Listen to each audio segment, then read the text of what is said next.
Successful people see opportunity and failure, and it's similar to that. Is like successful people are always moving, and when you're moving, you don't really have time to look at someone and just criticize them. Whereas the people who are sitting still, an opportunity mindset, if you like, where just because you've secured an opportunity doesn't mean that you've taken something away from me. Like, I don't have to begrudge you or feel angry or upset. I can celebrate you without making myself feel bad.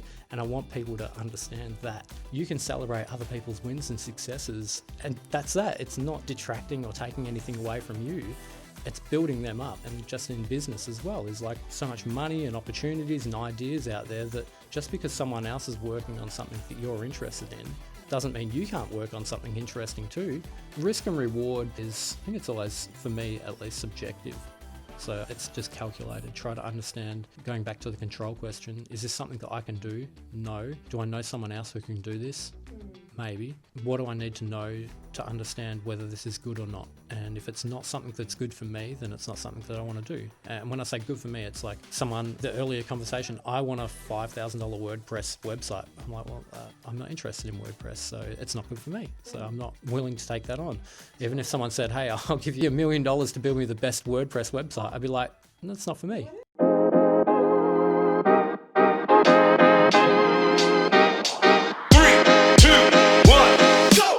Hello and welcome to the Real Biz Life Chronicles, where we discuss all things business, branding and life from the Horizon Digital podcast recording studio here in Perth.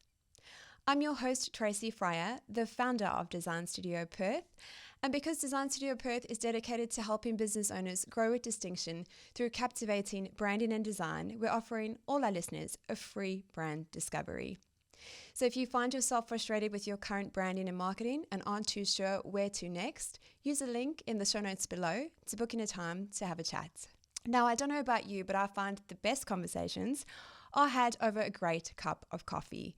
And so the coffee for each episode of the Real Biz Life Chronicles is brewed for us by no other than the legends at Cuppa Cartel. They're fueling great conversations, one cuppa at a time. Now, the Real Biz Life Chronicles is on a mission to become one of Australia's leading business podcasts, but in order to do that, we please need your help. If you do enjoy today's episode, we please ask that you like and subscribe to our channels below, or simply share this episode with a fellow business owner who is doing one of the hardest things in the world, building a business. Now, if there is a question you'd like us to ask our guests, please feel free to pop it in the comments section below, or simply send us an email at info@therealbizlifechronicles.com. My guest today walked away from a highly profitable business with no plan, no support or network, and a baby on the way.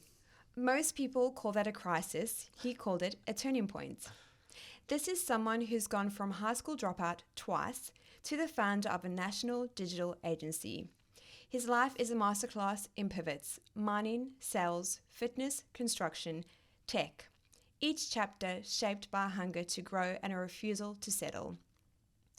Ask anyone close to him and you'll hear the words: intentional, driven, and deeply compassionate.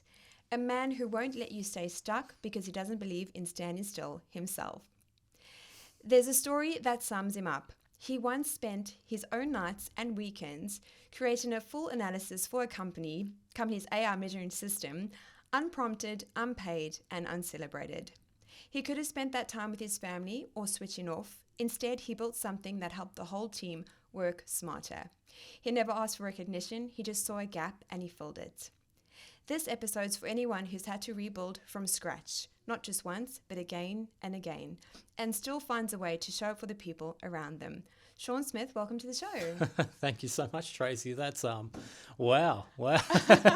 I don't know where you got all those notes from, but wow, I'm very humbled by that. Wow. You are so welcome. Part Greek South Africans have got some connections. Well, yeah, Perth's a small place, so yeah. I live right across the road from some South Africans as well. So good. Shout out to Henny. Oh. So.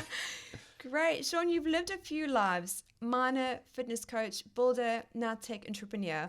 What's the thread that connects them all? I suppose you could probably say boredom in a way. So I always try to learn and understand as much as I can about a particular area or a particular process.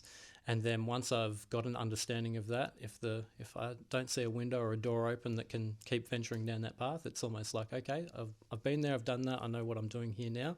What's the next step on the path? That's generally how it is for me. Is it more curiosity than boredom? Absolutely, yeah, absolutely. That was a big reason why I packed up business the first time around. Was I'd reached a mental block where I'd already hired staff. I knew how to do the job. I knew how to do the sales. I knew how to do the invoicing, and then it was just like, okay, this is it. Yeah. Like, really? I'm not even 25 yet, and this is I've mastered, for better use of the word, this part of it, and I have to be content with that. And it's like, no, that's not me. Yeah. Not at all. So how old were you when you sort of started your first business? 18. Wow. Yeah. Okay. So yeah, I left high school. I had a very big head. I did well in sports and academics in school, despite dropping out a couple of times. Again, due to that, I feel like I've already reached the limit in this area, and then dropped out. And I was like, I'm going to be a millionaire. And of course, people were like, how? And I'm like, don't know. Yeah. I'm just going to, I'll just be. Yes. And of course, then very quickly get told, no, get out of the house. I'm sick of you sitting around. Stepdad's got a business. Go work with him and see if you like that. Started with him. I was like, great, good money. This is pretty easy. I've wrapped my head around how to do this. I have enough confidence to go out there and talk to people. So let's go. So for our listeners, what was your first business? And then walk us through what you do now. So my first business was in building and construction, doing roof, floors and wall insulation. And then along came the government grants or government subsidy in the GFC to try to boost the economy, and that was great for me and several of the other people in the industry, but then it rapidly kind of killed the industry in a way, so we were back to working primarily with just builders. And then, packed up, as you mentioned in the opening there, packed that up, sold it up, moved interstate, and then no plan there, and then started studying just in IT, because I was like, what's better than climbing around in a roof that in 60 degrees, sweating, getting itchy, sweating, cutting myself. I wouldn't survive. Yeah, a lot of people, it's not for everybody. You get up at 3 a.m. in the morning to beat the heat, but started studying in IT, and then straight away, first 2 units, I committed. I was like, no problem. I'm gonna smash this. University, easy. I've done harder things than this. That was a pretty big mistake, because I just decided to. They only offer 4 units per semester. I'm like, that's not enough. Yeah. That's like 5 hours a week per thing. Let's double. So I went to 8. Right. And as you do. That was a mistake. So I doubled up on programming, and I failed the intro, like the beginner's programming course, but I passed the next level to that as part of the degree, and I loved it straight away. I was like, this is exactly what I want to do. Building things that don't fall over and kill people. From the architecture and construction side of things, it's like, I can build this, and if it crashes or it fails, so what? Yeah, I can fix it. It's hopefully, unless I'm working on like airline stuff, which I haven't. Sure. But unless I was working on something system critical like that. Yeah. That was basically the path from building construction into tech. And predominantly that's what you do now in your business? Software, pretty much full digital agency. So we really like to, research is a really big thing, and it's taken a little bit of time in business to try to understand what type of software I want to build for people. There's no shortage of like, build a website for $3,000 or $5,000 or put a WordPress. That's not me. I'd much rather build something, I suppose, on a bigger scale, where there's a lot more research involved, a lot more planning strategically, and that's what I really need to understand your goals and your ambitions as a business owner or an entrepreneur in order to deliver the right product for you, because first and foremost, my job's to give you advice. And that is often like, I get criticised by some business and sales coaches like, oh, you're costing yourself money, you're costing yourself opportunities here. And it's like, no, I'd much rather give people the right advice and help educate them about the paths and processes involved than jump straight into building something and then shake their hand, walk away, and they fall over and now they don't like me and you should have told me sooner that this wasn't a good idea, that this wasn't going to succeed. I'd much rather be at the early stages of whatever that is. If it's a new entrepreneur and they've got a new idea for a platform, or an existing business who goes, these are our challenges, I'd much rather understand what their goals are and how they're going to achieve their goals, because the software's, for most part, is just the tool, or it's kind of like a product that you're trying to sell online. Yeah. You might have an amazing product, but if you don't have a strategy around how to advertise that or sell that or show why your product's better than another product, it's I could build you an incredible product, but I want to make sure that it succeeds and I want to make sure you succeed. So if I'm so winding it back to why I do what I do is it really is that I want to understand more clearly what your goals are. We want to research it, make sure that we understand as much as we can, because there are a lot of unknowns. Sure. But yeah, really dive deeply into it and then build a robust, strong product at the end of it that then can scale with you and achieve your goals. And as I mentioned in the intro, you've obviously, started and kind of built from scratch and started again. Yep. Most people would, be completely put off by that idea. What is it that attracts you to that? Like, or what goes through your mind, I guess I'm wondering, when you have to restart, is it absolute fear and terror? Like, where is this going? Or walk us through. Happiness is like very much at the core of any decision that I make. If I just wanted to pursue money, I would have just stayed in building and construction business. It was a really cruisy, profitable, enjoyable time of my life. But money has never been the driving motivator for me. It really is. If I can't compete and beat somebody or beat a peer, which was the very early on driving parts of my life, was always competition. Who can I beat? Who's the next best?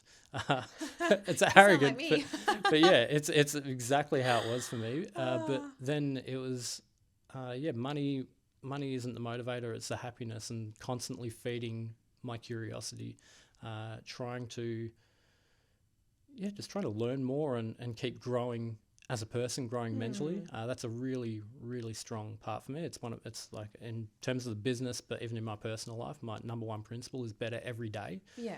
And that is like, what have you done today that makes you better than you were yesterday? And so it doesn't matter whether that's a small win or a big win, they all add up. And that's really core to me as a person, and that's really works well in software design and development, because the industry just keeps evolving. It does. You're never going to run out of things to learn or to get better at. And even with people, every single person that I chat with, they're all different people. They've all got different ideas, different dreams, different goals. So no matter how many times that they tell me what it is, at best, I'm probably only ever going to learn maybe 90% or understand their vision to about 90%. There's always that 10% that I can keep trying to working at and chipping away at to try and learn and understand more, but they're growing as people too. So you're never going to finish that race. You're never going to fully understand a person. And similarly in this industry, like it's gangbusters. So you're never really going to understand everything in tech either. And I don't want to be that subject matter expert in one particular field. I want to know as much as I can to know what is good and what isn't good, and then I find the right person who is really passionate about that one particular thing and try to work with them.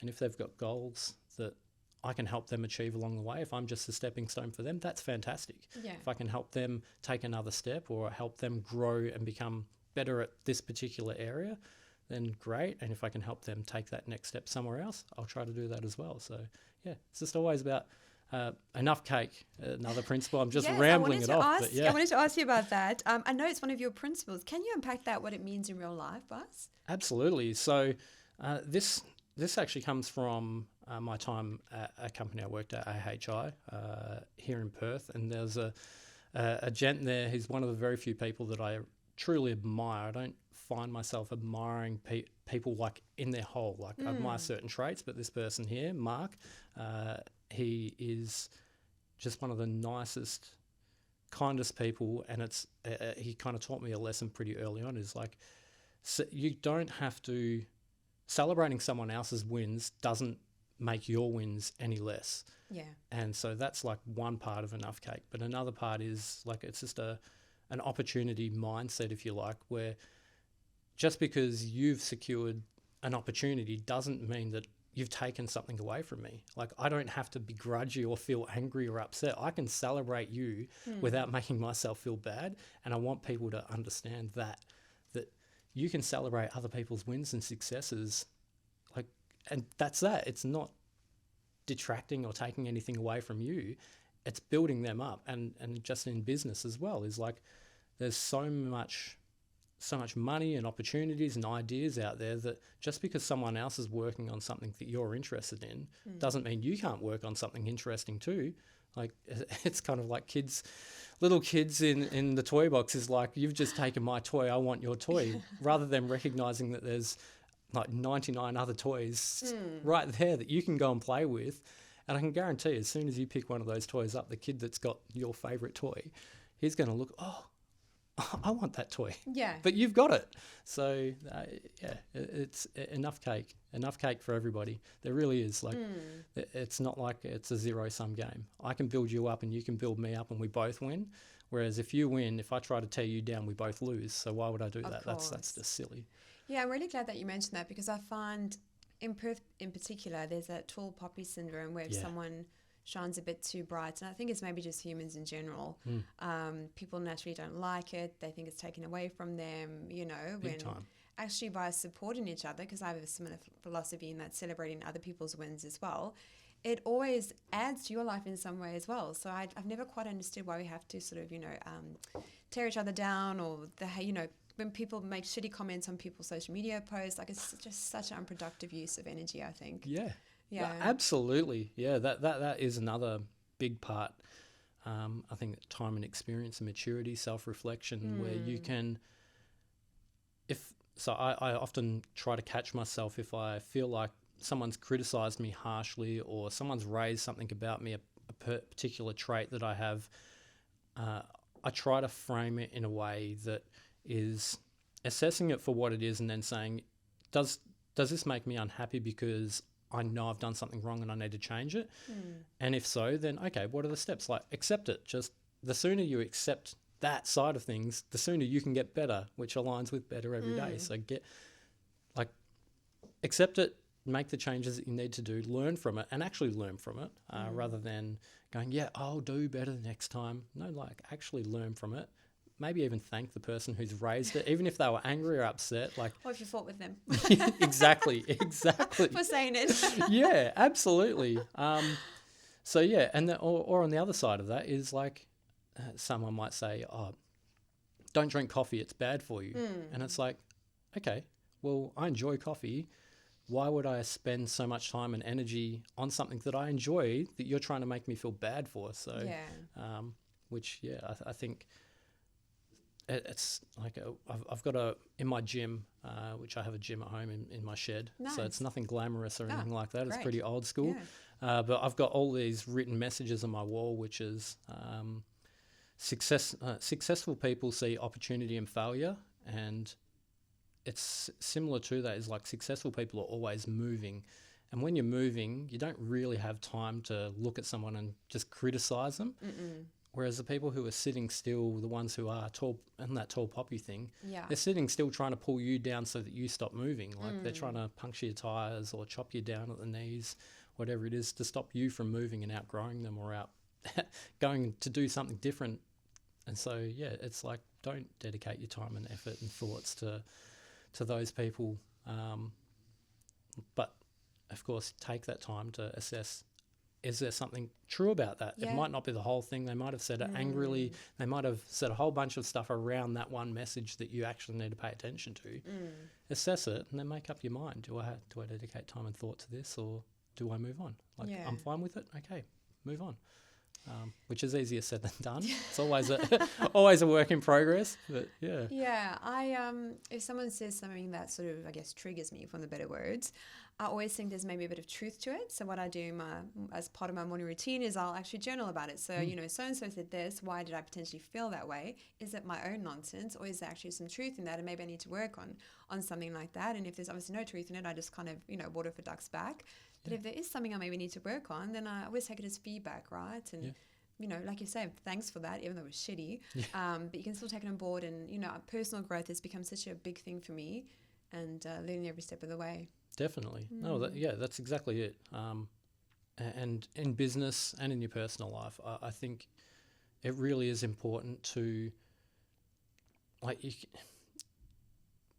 for me, in my experience in business, if you're not improving certain aspects of yourself and taking on that feedback personally, you're not necessarily able to grow and fulfill whatever potential of the goals are that you have for your business as well. Like, there's always going to be something pulling you back. So it's really important, life balance, work-life balance, which is something that a lot of people try to have. It's not something I have, but there is, of course, a movement for a newer movement, if you will, like slow productivity, which I think is wonderful, great for certain people.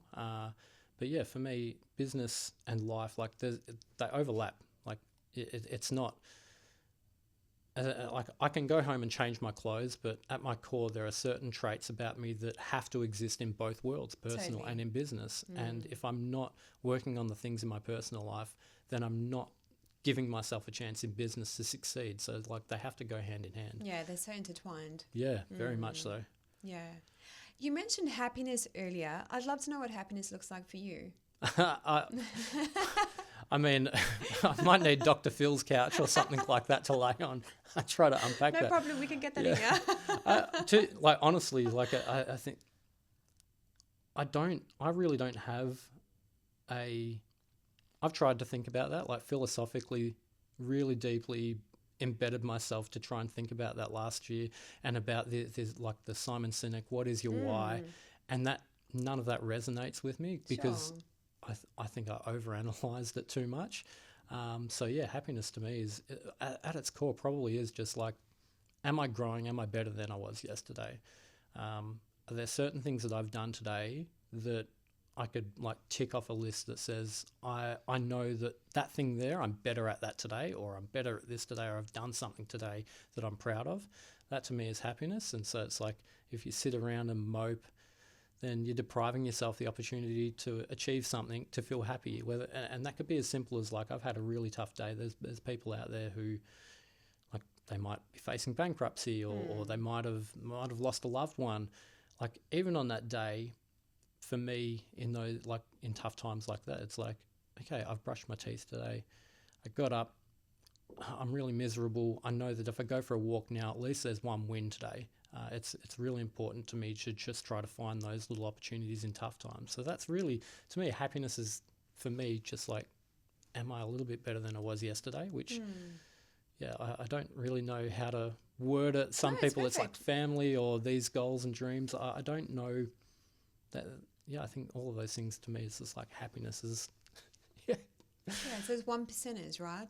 Those incremental changes. And I think only when you look back, you can kind of see how much you've changed as a person, or how much your life has changed. Because when you're in it, it feels oh my gosh, it's just nothing's happening, or, it's a slow attraction. But again, and this is why every quarter I'll sit and reflect, or, look at my photos, or kind of just to really take in what's happened, because we move at such a fast pace. I don't know about you, I find the days just evaporate. So just actually looking back how far one's actually come over, the last year, or 2 years, or 3 years. And it's interesting, I find one actually looks quite different as well. I've been on quite a fitness journey, but that aside, that just building that confidence in yourself and in your business and in your sales process, all of it stacks. Oh, absolutely. It's, I think, there's, I can't remember, everybody now cites it, from the British cycling coach who led the British team to success. And it's just those little 1% things that stack up. And that's true for business. But it's also, you've got to be, it's exactly that of you have to be able to understand that you do need to step out of it. And that's a skill. That is something that takes a lot of time and effort to try to develop. I'm by no means an expert in that at all, but one of the things that kind of helps me is like Melinda Gates talking about Bill and how he compartmentalizes things. So it's like, let me consume a whole bunch of information over here. I don't know whether or not it relates to the information over here, but if I consume enough of this and I consume enough of that, I can recognize where patterns are, and I can now piece together where the overlap is and where the room for improvement is. And I think you need to do that in business, where you've got to be able to step back and go, okay, this certain area or process or product or service, whatever it is that you're doing, you need to be able to step back and go, okay, how is that interlinked with the person that I've allocated to that? Or what's their relationship like with the client, or whatever it is? You need to be able to give yourself regularly those little checkups to actually work out where you can improve in that certain process. So yeah, a little 1% stack ups. I'm currently doing that at the moment. We've identified in the team how we can improve our onboarding, and that's through actual training rather than the classic, you've got this on paper, the skills and the experience, and you've worked at these places and we trust that you've worked at those places, come in and do the job. I've recognised that for my business, that's actually not the best strategy, because I have a process that I would like people to follow that sets our clients up for success. And if I just bring a person in and say, I know you can do the technical parts of this job, but if you don't know the process, it's not setting my clients up for success. So this week has been very heavily, what does that process for success for the new person coming in look like? And how does that tie into the system as a whole for the business? So yeah, little 1% things, and if you're not regularly stepping back, which is a challenge because I'm so busy, I've got this deadline, I've got this proposal. Busy. So yeah, it's always looking for opportunities to improve, always. So when do you do your business check-ins? I find like some business owners might do it every quarter, some might do like a monthly thing. When do you find the best time? I at a broader scale, I don't have, I think naively or potentially like at the risk of sounding silly, I don't really have like a dedicated, like I'm going to do this at this date. Sure. I try to recognize very early on where sparks might be before they turn into fires, or I try to spot the cracks, which I feel I'm pretty good at doing. Identifying opportunities where you can improve constantly. If you've got that as a mindset, you often see areas that can be improved, but of course you don't always commit to them. It's a priority system. So, it's not so much a fixed or set in stone thing. I've seen this behaviour happening a couple of times, and I've recognised that it's inefficient or it's drifting away. Like a certain person might be pulling other people away, or creating a lack of cohesion. Could be something to do with how we speak to our clients. So just looking at those things like every day So I think the best example here is at the end of any client meeting or interview, I often try, unless it's like back to back, which I try to avoid as much as possible, I try to give myself 5 or 10 minutes to debrief before I get up, walk away. And in those moments, it's like, I've recognized this, there was a facial expression, or they had this question and I've heard that question before, or I've seen this expression before. I need to be able to more clearly articulate what this is, or feedback that the clients give me. My team member Juliet, really great communicator, love that so much. And I can recognize better now when she's stressed or potentially confused or uncertain about something. And so it's always making sure, another business principle here, I love my business principles, open arena. So open arena is like, it's an open floor, like, you're free to talk about whatever you want to talk about, business, personal, that's fine. You can talk to me about anything at all, because at the end of the day, my job as a leader isn't to get hurt feelings at all. That's not going to benefit you. It's not going to benefit me. It's not going to benefit the business. It's to hear what you're saying and then try to recognize whether or not you want this to be fixed, or you're just airing it out, or whether or not there's an opportunity for us to get better and move and grow from this. So yeah, I don't have a set in stone, let's set a date for this and then reflect on how we can improve a Sure. process here. It's very much like a living process of like there's an opportunity here. So You've mentioned something. Was it Juliet? Was it? yeah, Juliet. If it's a business thing or personal thing, and I'm just curious to know your thoughts. This is saying don't drink with the sailors, right? So as business owners, we're supposed to sort of keep that bit of a boundary. And look, I suck at it sometimes. This is why sometimes that's why I'm asking you. What's your thoughts on that? Like, how does one keep things professional without like blurring the lines? I think throughout my life, I've been capable of, I suppose, making people feel comfortable enough to talk to me. For better or worse, I don't have a deep personal attachment to people or things or anything like that. So I don't find myself sharing too much about my own personal life with people very often. And what I do share is usually calculated in a sense of this is what I want you to know. I don't want to share everything, and it's not. It's often from a place of respect for the people that it involves as well.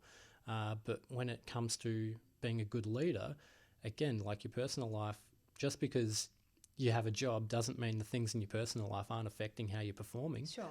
And because I'm not close to you in your personal life, it actually is a good opportunity to talk to someone that you're familiar with, but who you know isn't like speaking with your partner or your children or your mum or your uncle, whoever it is. Disconnected. Yeah, so I'm disconnected enough, but also being able to, one of the things that I try to offer is, I say it to most people when they've gone through a period of discussing a problem or a personal issue. It's like, okay, do you want me to provide advice, or are you just satisfied with just telling me about it? Because there are two different pathways here. Totally. And I only offer the sit here and listen for a couple of times, because to me now you're just pitching, you're not trying to actually fix a problem here. And I'm so solution driven.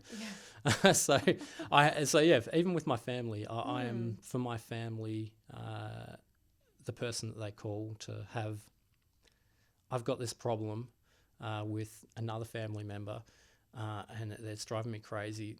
They know not to call me unless they're prepared to hear something. Wait, have you like prepped your family for that? Maybe I need to do that. I did. Yeah, no, I think that was like the real turning point of recognizing myself as an adult. So yeah, when we moved to Victoria. I had the business in building construction here in Perth. Just completely was like, I'm going to Victoria to my partner at the time, and we're packing up, leaving. I'm sick of this. Like, here's our chance. Let's do this. Going on a new adventure. Moved there. We were living in Ballarat, pretty much isolated away from most of my family's from Victoria, but we're still like an hour away minimum from any close family there. And then when I moved back to Perth, I've got two sisters, an older one, a younger one, and my mum as well. And at that time in their lives, it was always just a constant me in the middle of hearing some bickering and things like that. And I got back to Perth and I just sent them, like, they all jumped on me like, you moved back to Perth, how dare you do this? I just sent a message, like, just coldly, like, if you've got a problem, I'm here to help you. Sure. But if you're just calling me to bitch and moan about something that I've done or something that someone else has done in the family, don't call me. I'm not interested. Yeah. And that Just framed it. shook my family up so bad. And then my dad called me. He's like, oh, you've really upset your mum and your sisters. And I'm like, I don't care. I'm sick of it. And then, before long, got a thank you from my older sister. I wish I had have done this sooner. And then the rest of them kind of got on board with, that's actually really mature and sensible. Like, we are just calling to bitch and moan and to vent. complain. It's not even to vent. It's a tall poppy thing. Like, you've had a win, and how dare you didn't think of me when you had that win. And it's like, I'm not about that. That's not me at all. Like, let's celebrate each other's wins. That was kind of that part of how people can talk to me about something, and then sooner or later it's like, okay, if you're calling me about the same issue, I do have feedback for you. Take it, do with it what you will, but don't call me about this same issue anymore. I think I want to take that one. It's really good. Yeah, because I find sometimes, like, if I remember my phone and I go straight into like solution mode, and I can literally hear their eyes rolling on the other side of the phone. But I'm like, well, you phone me, do you want advice or not? But I really you're exact same on that. Yeah, you've asked, like, do you want advice or do you want to just listen? But so what? Do they get 3 chances and then it's like, no? It's all, like, also to do with timing. But yeah, generally speaking, it's like, okay, I've heard you tell me this enough times now, and you're clearly just in, like, you're sitting still and I'm a person moving forward. I want you to move forward. I want to bring you up with me to my level so that we can both move forward together. Yeah. And right now you're trying to put an anchor on me. You're trying to hold me back to stay with you. And it's like, you either come with me or we go apart. Yeah. And on that issue, not in life in general. Yeah, but, of course. So yeah, it's like if you've called me about it 3 times in the space of a month, then it's that sanity thing. Like, if you keep doing the same thing over and over again, you're insane. So change the inputs, you'll get different outputs. Yeah. So yeah, that's generally how it is. Whereas if it's like over the course of 3 years of, like, I'm having this relationship problem with my partner, well, 12 months has gone by. There's a lot of things that have changed in 12 months. So cool.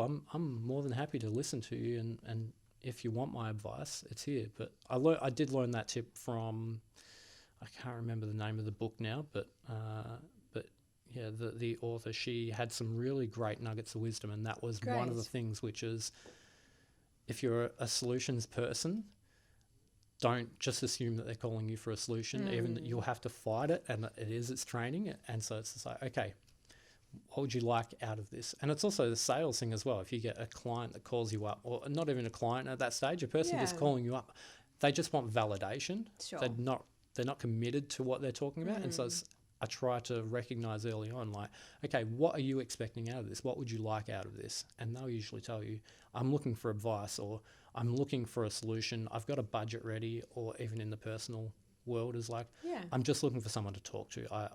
I'm stuck. I've tried to talk to my friends, but they're too close to it. So yeah, it's just, good practice of just ask them what they want. Yeah. But I try Great advice. Yeah, try to provide the 2 different pathways there. You want someone to listen to, or you want advice or a solution. Thank you, Sean. I'm going to take that one on board. So we've got our rapid fire round. So how this works is that we're going to have, there's 3 different words. I'm going to give you the word, and then if you could explain what it means. The first one is control. What does letting go of control look like for you now? Sensible, smart. Delegate to people who are better than you. But going back to something that I mentioned earlier, is I need to understand what good is before I'm prepared to pick a person to take it on. And if I'm not confident that I can do it, because it's weighing up my priorities, my time, the value of my time, versus hiring someone else or paying an external provider, or just handballing it off entirely and saying that's not for me. So yeah, it's just try to understand as quick as possible, is this in my control? Can I manage this? Or do I delegate this elsewhere? Or do I just leave it? Yeah. Sometimes that is a strategy. As in leaving it? Yeah, just whatever the thing is that's coming your way. Sometimes, I'm mindful that this is quick fire, so I can talk about. It's supposed to be wrap around, but we get chatting. It's fine. No, because it's an interviewer basically said, like, if you're interviewing someone, sometimes the best strategy is to not say anything at all for a good period of time and just let the silence become uncomfortable. Oh yes, I've heard this. Yeah, it gets and so it's sometimes that is a strategy. Just don't take any action at all. That is your action. By taking no action, that's your action. So sometimes that is a strategy. I haven't experienced that too often, because the solution person wants to come out and go, let's go. Same. It's like a sales strategy as well. My advisors mentioned it. So, like, you obviously do the proposal and the cost, and then you're supposed to wait. And I'm like, it just feels so awkward. And I always want to talk, but I'm like, don't talk, don't break. Just like, it's like a standoff, you know? It works though, doesn't it? It does, because usually they'll then speak. But when I first started doing it, it's like, who's going to break? You know, your eye starts twitching. Yes. Yep. So, but it does work, definitely. Belonging. Where have you felt most or least like you fit? Where I feel like I least fit, was definitely, so my dad was a pastor and I didn't fit in with the church. Sure. So for various reasons, but so I never felt like I fit in those circles, or in. Yeah, I think that's probably without diving into that, that's a whole topic you can itself. dive if you want to. No, it's okay. For many people that like church is their community. Same with sports clubs, things like that. Never really felt like I fit in sports clubs because I have such a high standard of what I want to achieve. It's like, I'm here to win. I'm here to do really, really well. And I know that if I'm giving 100% and the other people around me, there's only like 3 or 4 other people giving 100% and the rest are just here because they enjoy the beers after the game. That's not the environment for me. But then to go the other side of things is like same when in church, when I was growing up as well, is like if you're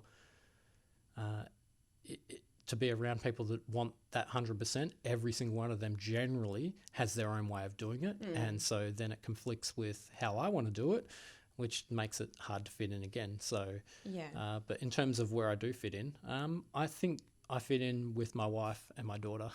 Your family, That's pretty much, if like I've got a select group of friends and they're all different people who they don't really know each other as such. And it's similar there. Like I'm not particularly attached or fit in any particular thing, which bodes really, really well for being able to pack up, quit some things and go, I'm going to try this now. It really makes that process so much easier. Yeah. So I'm pretty happy and content wherever I can because I see the opportunity. I have a conversation, talk to people, they're new people, demonstrate a little bit of compassion and empathy for similar, like if someone's running late, I'm able to communicate like, honestly, it's no rush. It's not a problem for me. Yeah. You haven't done it to spite me. So why would I be angry or upset about it? Yeah. Thanks for that.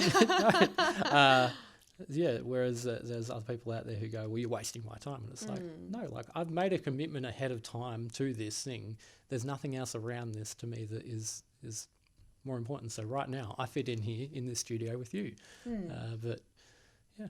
So hopefully that answers that. It does. I have so many questions, but I'll move to the next one. Go. Risk. How do you decide what's worth the risk today? Oh, good. That's a good question. I think that's really like solutions. Risk and reward is, I think it's always, for me at least, subjective. So it's just calculated. Try to understand, going back to the control question, is this something that I can do? No. Do I know someone else who can do this? Maybe. What do I need to know to understand whether this is good or not? And if it's not something that's good for me, then it's not something that I want to do. And when I say good for me, it's like someone, the earlier conversation, I want a $5,000 WordPress website. I'm like, well, I'm not interested in WordPress, so it's not good for me. So I'm not willing to take that on. Sure. Even if someone said, hey, I'll give you $1 million to build me the best WordPress website, I'd be like, that's not for me. You wouldn't? No. But that's good. You stand by your values. Absolutely. Because I know that there are other people out there that I can delegate that to and trust. And again, it's like enough cake. I can help support you at something that you're good at. I'd much rather that. And there's no risk in that for me. Sure. Whereas alternatively, it's like I took it on and I'm not passionate about WordPress websites. And now the client's it'll bleed through eventually. It just does. It shows through. And I can, while I can smile and be a good actor at times, like at the end of the day, it's like, that's a risk to me. It's like, okay, well, sooner or later they're going to understand this, or I'm going to make a comment on a bad day. We all have bad days, and I might just let a comment slip of like, this is stupid. And so, it's not worth that risk. I'd much rather do something that makes me happy, that aligns with the things that I'm interested in. And that's generally how I try to calculate risk. You mentioned earlier that you like winning. Do you want to walk us through that? I used to think I had a different definition that changed again, courtesy of my friend Mark, which was winning to me was beating others. That was what winning was. And I mean, technically, I'm sure that's probably the definition if we looked it up. By default, you come first, whereas that shifted because I saw how he was able to celebrate other their little wins, and how he was never, he wasn't racing or training. He's so fitness driven. He's remarkable. He's the most admirable bloke on the planet. But for me at least. Just seeing the dedication to just training, because it's like, well, I'm better. And so to me, that's winning. It's like, okay, well, I'm better than me yesterday, so I've won. Yeah. Okay. Whereas, as I say, growing up, so I did very, very well in athletics, footy, won grand finals, I won gold medals, set state records, did heaps of winning as a kid, but it was generally who's the next person to beat. And sooner or later, you can't, for me at that time in my life, I've run out of people to beat. And so then it was like, I'm getting bored of this now. And so, then it shifted to, okay, in business in the first one was like, okay, who am I competing against here? Okay, all right, they have got 2 people. I need to get 3. Okay, they've got this particular client or this particular builder. I need to get that builder. That's mine. And so, it shifted very much learning software. And it's just a different industry as well, different environment. Going from blue-collar environment, which in my experience is very tall poppy syndrome, is like, if you're not having beers at the pub by 12 o'clock on Friday, like you're not one of us. And so when you're a young person, it's like, okay, I need to fit in, survival, but I hate this. This is not me. Like, I'm better than this. I'm used to keeping fit, keeping healthy, winning, pushing myself, doing better. And this is not pushing myself. This is not doing better. So that was like another factor of changing careers. But like after getting into this industry and being around people who I suppose came from families who are a bit different, I soon recognised just by even my own comments that I'd make to people, where it was like begrudging. I was so used to the attitude of like, well, your mum and dad were doctors, and you had it like, given, you had it so easy, you had it so good, Yeah. and it's like these stupid young assumptions that I'd make of people. I do the same. So it changed. The longer that I have been in this more white collar industry, the more I've recognised that those attitudes don't get you very far. Like it will just hold you back, having these preconceived ideas of that if I win, it's at your expense. That's just silly. Yeah. Like if I win and I can bring you along on the journey with me, we've won together and we're going to keep going further. Whereas if I've beat you, similar to athletics, when I was doing that, is like if I beat you, you quit, and now sooner or later you've run out of anyone that's pushing you and driving you, and now that's all external motivators, and if you don't have internal motivators or internal reasons to do well, you stop doing it. You get bored and you go, well, this is no fun anymore. So winning changed me. Winning is very much about how am I better. Sometimes it's who have I helped to get better? How have I helped them get a win? Coaching and mentoring, I don't actively seek to do it, but I'm always down to give people advice. Which I think in this podcast, I'm sure I've shared a little bit there. Yes, you have. Thank you. And I'd love to know who was the person that sort of pushed you and drove you to always want to, do better? That would be my dad. So growing up, my dad was my hero. Like all I think most kids, or many if you're privileged enough to have a role model like that. But I think it's a really tough one to try to work out the who, because like I know my dad was definitely my biggest supporter, biggest advocate, but at the same time, I don't know whether it was just me as well, because I was like the biggest head, egotistical kid on the planet. Right. I had so much self-belief. So like 5 years old, so I in Victoria, started year 1 when I was 5, which over there is like 6, 7. So I was already like 2 years ahead. I was reading, writing, really good at maths. So by default of having that level of, and that's the other thing is when you're the smallest around people, like at those ages, like there is a size difference for kids. Yes. But I was still faster than them, better at climbing Gee. monkey bars and doing all these crazy things. So it was like, there's a lot of self-belief there as well. So I don't know whether or not that's just purely mum and dad. But yeah, it's just like, you can do it. And yeah, watching them go for runs. Both my mum and dad were really into fitness. My dad was in the army for over 10 years as a personnel training instructor, really into his boxing and fitness. Mum used to go for jogs. So yeah, 4 years old. So I was like, so it was like these are the things that I see very early on of like, this looks fun, and I can beat someone at this because their parents aren't running, so I'll go out for the run, and now I can beat them, and I'm faster than you. So it's just the very so yeah, I don't know whether or not that's just mum and dad and seeing that early on, or whether that's also just ingrained in me. So Yeah. And how has becoming a father changed the way you lead in your business? A lot, and there's a lot of lessons that parenthood teaches you that, like, I'm still learning 100%. My daughter's 13. Patience is probably one big one, and another one is recognizing that children, your own child, but people, it teaches you the lesson as well that the people around you don't know what you know. That's a really hard one because I didn't have much patience. I don't have much either, hence why I have dogs. Yeah. So yeah, it's it teaches you that just slow down, understand that this is their first time doing something. And then when you start to recognize that exists for adults too, that hang on, don't talk to people like they're stupid. This could be their very first time hearing it, seeing something, doing something. Like, don't treat them like they're stupid because you've done it 100 times. Yes. Like, so yeah, that's a big lesson that's taught to me. But yeah, also,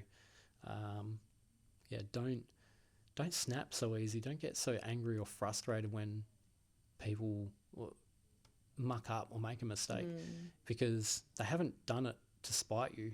And that was a lesson that I think for most people is you're in your own world. You're the hero of your own story, or you don't even know that you're the hero of your own story. You're trying to be the hero. So just recognizing that don't assume that they know what they're doing, and then don't get angry when they make a mistake because they will. Children make mistakes, but so do everybody else. I make mistakes every single day. Like I know I do. So. I love that you've mentioned that because I've seen with my nephew and nieces, when it's something new, they get so excited and like you can just see like the sheer joy on their faces. And I think that's a really good thing to remember with clients because, you know, they've given you their trust, they're working with you, and sometimes they have no freaking idea what's actually, you know, in store for them. It's a lot of hard work, but obviously you reap the reward. But yeah, I love that you've highlighted that because I think it's a good thing to keep in mind, you know, because it could be the first time that they're doing their branding or they're considering doing a website, and we tend to forget that because we're in it all day, every day. So yeah, absolutely. Clients remind me of that often because I'll be communicating something that I feel like they are ready to hear or that they understand, and then of course they carefully remind me that you sound stupid for saying that. It's like, okay, there's an opportunity here for me to learn. Where have I miscommunicated in this? Let me get to your level so that I can understand where your baseline is. My advisor has a thing that he mentions, teach, tailor, take control. So you kind of, you know, obviously meeting with that person where they're at, teaching them what it is that you're trying to, whether it's branding or website, whatever the case may be, and sort of guide them on that journey. And I find that's really powerful as well. Definitely. I think the challenge there is like on any given day, depending on what you've worked on. If you're in a time crunch and you are pushing yourself to finish one thing, just to mentally pivot into a meeting with another client about their work, and you might be sharing with them what you've done. Mentally you might not have slowed yourself down yet to recognize that lesson. So it's a skill that you keep trying to work at. And Sean, what do you think Gen Z has figured out about work that boomers and millennials still resist? So I think this kind of ties into my own journey, which is, so for like leaving my career, almost every person from the boomer generation, I say almost every, was like, that you're an idiot. You're already set. The same. Yeah. What are you doing? You can't change careers. You can't. What do you do? Why are you going to be a student for? That's stupid. You're wasting an opportunity here. So yeah, the even like just that long held, I've done this trade or I've done this thing, and therefore that is who I am. And I think that's where I've seen that with people retiring is what they've done is so tightly coupled to them as a person that when they wrap it up, they're lost. They don't know they've lost a really big part of their identity. And so I've seen that and I'm like, no, thank you. Like the things that I do for a job don't make me up as a person as a whole. So there's that. But I think the younger, like the Gen Z, like on the flip side, so like a millennial over here, which I cringed at when I learned that I'm a millennial. I'm Gen Y. I'm Gen Y, thanks. I prefer that. Yeah. So yeah, just seeing the difference in opinion where in my generation of people that it's okay to bounce around and know that you don't have to know what's all worked out. And then with people in Gen Z, it's even more to that extreme of like, it's definitely okay. Like you should actually feel really comfortable not knowing what you want to do in your life. Yeah. And the people who do know what they want to do, there's still that tall poppy syndrome of like chop them down. But for the most part, it's just so like go and travel, go see the world. Like it's so encouraged to kind of really use your 20s to go and see and do things and just have experiences. And I think that kind of couples in with the what we hear all the time of like money crises and things like that. So it's like, well, if I don't have anything that I can own as an asset one day, then what's the point in trying to work towards that? I'll just go and have these experiences and that's okay. Like society's supporting me to do that. So I think there's just a really big difference mindset wise there, which then applies to how people are approaching their work, is that it's more acceptable now to be more transient between what you do and go and explore and try different things. So that's one big thing for me.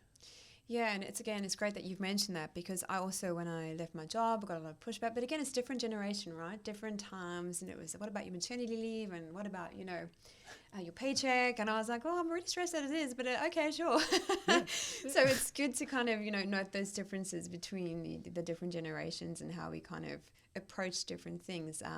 But it's funny. They're so sort of ingrained in their thought process and their mindset. And then, like you say, when they're working or when they retire, it's so ingrained in them that they're completely lost afterwards. They don't actually know like what to do. It's quite startling to see. Yeah, and because for a lot of for a lot of the people in my life who are at the retirement age, the careers and jobs that they've been in haven't given them the opportunities to go and have these experiences, which is like.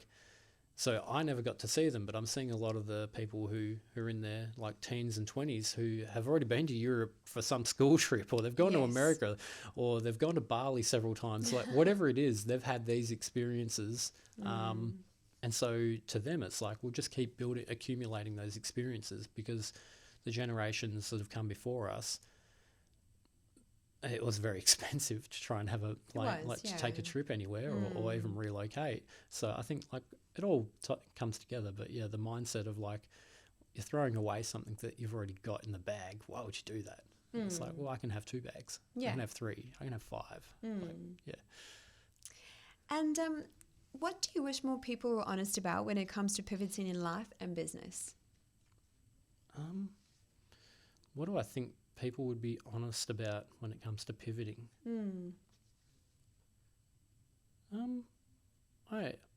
I don't really know. I was trying to think about today, like the question of what are people, like what advice do you wish you had, or how would you wish you would learn? And I don't really have an answer to that that's directly would answer that, other than saying like, when you start business, some people need to read a manual. They need to read a book to understand all the things that they should know before they go into business. Whereas to me, it's like, no, like, let me just start with what I know I don't know, and I'll just chip away at that thing there. I don't think people are necessarily dishonest about pivoting or going into business. I think for most people, they're doing things that I suppose might benefit them in the short term. It's just like on a whim. It's not necessarily calculated for some people that are pivoting, but for other people, so it's the same when I'm trying to work with new clients. It's actually understanding why they're so interested in their idea, and do they have a plan? So it's that's in a way the honesty side of things. But yeah, I don't necessarily think people are dishonest, or I think maybe just people might have feedback that because they're sitting still and I'm trying to move. Yeah, I guess if someone is thinking of pivoting, what would your advice be to them there? Because it's brave to do, right? If you've got for example, starting a business, you've got a steady paycheck and you've got a family to look after, you've got responsibilities. So the idea of, starting that business you've been having sleepless nights about for 5 years would be quite scary, right? Yeah, well, I mean, for those people, the most important information or advice that I could give them is try to have a couple of months of money saved up in your bank account, because you're going to be poor. Yep. I think for me is like change your expectations of your income, because you're not going to. This is a long game, not a short game. Yeah. Some people get lucky, absolutely, but I don't necessarily think it's the luck side of things. Like they've been doing a certain skill set that just they're on that cusp. Like they've filled their bubble and now they're ready to burst, and it's going to go gangbusters. And some people they've worked towards that without knowing it necessarily. But for other people, like the advice that I can give you is, don't do 18-year-old Sean and believe I'm going to be a millionaire. I have no plan, but I will. Like, just don't do that. I'm laughing because I was going to be a famous artist. I went and studied visual arts. I'm like, I'm going to draw and paint and draw new people, and I'm going to just make so much money. And then you actually have to die before that happens, Tracy. But I studied it, and then I had a break, and then I studied graphic design, and it's all tied very well together now, my business. But yes, the delusions we have when we are 18. I think the only other thing that I could probably say to that is the longer you leave it, the harder the sacrifice. And what I mean by that is you don't know what you want to do in your 20s for most people. You just know you want to do something. You want to be happy and you want to be successful, and then as life goes on, it beats you down and your dreams kind of die. And that never happened to me, because I always mentally was like, no, I know I've got a plan here, but I didn't realise how big of a sacrifice it is mentally, how much, and it's just my own nature, I need to know and understand what good is, so I don't let go until that point. So I've had to push myself, and that has been so hard to try to learn like accounting properly, to understand like that side of things, try to understand sales from more of a methodical processing, because in our industry, and you're in a similar one where it's a creative thing, there's no, every single one's different. There isn't a cost per square meter like there was in building. Your competition aren't advertising their rates. No. So you don't have a guidebook to understand that. So it's like, okay, I have to learn, and the only way that I learn is by getting those reps in, by sending out proposals, sending out quotes, having the conversations, learning what's fair in price, and then of course you go, oh shit, I haven't accounted for the overheads that I've got over here. Shit, okay, I need to really change my pricing. But then there's a confidence that comes from that. It's like, oh crap, I've just killed my own confidence, because I don't know if I can increase this from like 10,000 to 20,000. Yeah. But I know I have to go 20,000, because otherwise I can't pay my staff. I can't pay my bills, let alone my own bills. So it's like the confidence. How do I sell 20,000 and not 10,000? Like, as just the example there, it's a double. So there's so many things. The longer that you leave it, having a child, having a mortgage, having come from fairly stable, very well earning jobs, it's like, to me, it wasn't the fear. It was always my wife's fear of like, no, don't do that. Like, don't jump into it. And I was like, no, I have to, because I'm bitterly depressed right now. We've got the savings. We'll be fine. Honestly, we'll be fine. And the worst that can happen is I go get a job again. Yeah.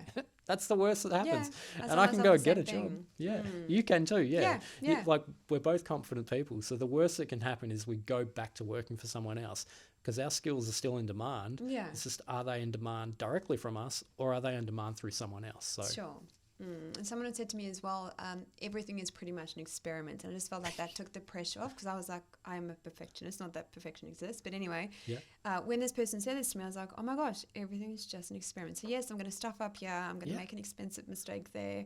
I'm going to probably, hire the wrong person, all these things. But I think you learn each time you make that stuff up. So just framing it as an experiment really helped just take the edge off and not put so much pressure on myself to just be 120% all the time. I really like that. That's a really great way to frame it. Yeah, and I often remind myself, it's just an experiment, so just enjoy it as well. Absolutely.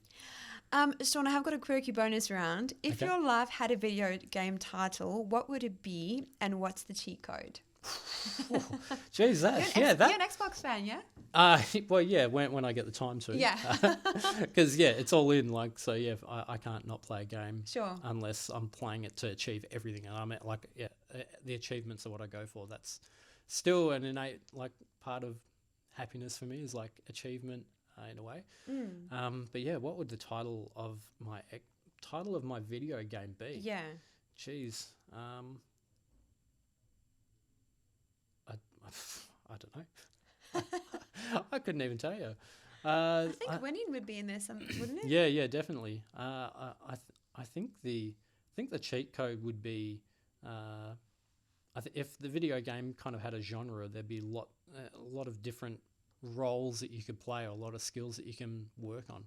That would be one of those things, and then the cheat code would be to learn with, I don't know if that would be, it's cheating, so it's a cheat code by default. Learn without making mistakes. There you go. That's a cheat code. So I often think of the Matrix, where it's just plug it in, upload the program, so now you know. And you've got all the skills. We don't have that, so unfortunately, we have to make mistakes. But again, that, either win or you learn. So there's not losing unless you quit or give up. True. So, yeah. Sorry, I don't have a title though. No, that's fine. That's fine. What's one hill you'd absolutely die on? And you may have mentioned this earlier, even if no one agrees with you. Geez, one hill I would die on. I don't really have a hill, and this is a lesson that I learned from a friend of mine, and it is tied to religion. Is how can you be sure with absolute certainty? You can't. It's just impossible. So I'm not prepared to die on a hill. So one of my mottos that I try to say to people in conversations is strong opinions weakly held. Yeah. So I want you to have a strong opinion about something, but don't hold on to it. If someone else has highlighted a flaw in it or a thing that you need to pivot or change on, don't hold on to it. Let it go, learn. And so I used to have really strong, big-headed opinions because full of self-confidence, always being told you're so good at this, you're so smart at that. And then you come up against people who are the subject matter experts who have dedicated their life to learning something, and you come in with this half-baked 5-minute Google worth of knowledge trying to compete with them, and because of your confidence, you go in there thinking you know. And then it's not until they go, right, I've heard enough of this, and they snap at you and they put you in your place, that you go, oh, that was painful. Yeah. So, that same person then basically said, is cool, you've got this opinion, but you can never be 100% certain. 99%, there's a reason why it's 99.99999, because there is whatever that fraction is at the infinitesimal smallest amount. Yeah. Could be wrong. Or everybody's wrong about whatever it is, and you all get on board with whatever that new thing is. So I'm not necessarily, I'm prepared to die on that hill. There we go. What's a completely useless skill you're weirdly proud of? A completely useless skill that I'm weirdly proud of is that memes. I can consume memes if you know what memes are, or reels. I've probably seen it. I've probably laughed at it. Some of them are hilarious. Yeah. Oh my gosh. Putting on voices or doing silly things. Memorizing movies. I used to be like, when I was 16, I became like the human music, like basically whatever Shazam is for people. If someone started humming something or singing something, you could just play like a second of it and I'd know what it was. Yeah, but right. I had to train myself to let go of that because it was a useless skill. So, Sure. So whose voice impression are you best at? I mean, it's not. I don't necessarily think it's the Who. It's just I put on funny voices. Oh, sure, right. Like little children's ones, or like just to be funny to my daughter, or like just put on a little bit of a character of like, Yes. oh my God, so Julie was at school yesterday and she likes Tom, and oh my God, how dare she? I like Tom. Oh, Tom's a babe. yeah, he's such a cutie. Oh my gosh. Just doing silly things like my daughter, she gets so annoyed at me for doing dad jokes and things like that, because it's like, you might say something, she might say something assuming that I know what it is, and then it's like it just starts from there. I just can't control it. Yeah, great. But get playful, put on silly characters. I used to love playing with the puppets with her, which is like, that's a really fascinating thing when you see like 2-year-olds. They will talk to a puppet and they think the puppet's real. They can see it on your hand. Like, you're there. They can see it on your hand. Yeah. But just the change in the voice alone is enough in their mind that I do lots of silly things like that. That makes me really happy to do. Yeah, I love that. Honestly, if someone puts on like an accent, because I cop a lot of shit, excuse the French, for my South African accent, and then the people are like, Tracy, how are you? And I'm like, I don't sound like that, but it cracks me up because it's one of the few that I never could do. I used to. Really? Yeah, free range, go for it. No, I really can't. I've tried the South African accent. Like, I can do the Kiwi one. One of the things that I still don't know where I get it from, but I don't really have it anymore, and I think that's part of the aging process where languages just die. But I used to be able to pretty much pinpoint, without even knowing the world map, I could pinpoint where people were from based on their accents, excluding the UK, because there's like so many different accents in such a small area. But yeah, it didn't matter like whether you're from like Germany, Italy, Spain, like France, just had Portugal. A year for it. Yeah, I could just really pick it. And so I used to like practice like the Scottish accents and practice like the American, different California versus New York, Texan accents, all those sort of things. And so, I used to have that as a skill, but I've noticed over the last few years it's actually really hard to get right now, which I'm like, damn it, I shouldn't have let that die. Well, the South African one, you just have to prolong the vowels and roll your R's, and then you'll be fine. Brewski. What's the barbecue one? A braai. Yeah, braai. Yeah, a braai. Yeah, yes, there you go. You're fine. You're natural. Oh, chew brew. Yes. Oh, like that's the New Zealand one. Yeah, that's the Kiwi one. There's so many different sayings and just the different names for things. Like we call is it jandals? Is Kiwi? We freaked out, like the chili bin, a chili bin, and we're like, no, it's an esky. We call it cooler box. Cooler box and thong, jandal, sandal. Yep. Some funny ones. Yeah. So that's it. Sean, where's the best place for our listeners to go should they wish to connect with you? So you can find me directly on LinkedIn. So Sean iOS Developers, the / there for the username, and I've had that since 2014, 2013 or something like that, a long time. That's a good... I don't plan on changing it. Yeah. Otherwise you can find our business on Instagram, LinkedIn and Facebook, Go-To Apps. That's the name of the business there, and you can see what we're doing and what we're working on. Perfect. Well, Sean, thank you so much for today. For our listeners, we'll be sure to pop all the links in the show notes below. Thanks again. Thank you, Tracy. Take care. You too.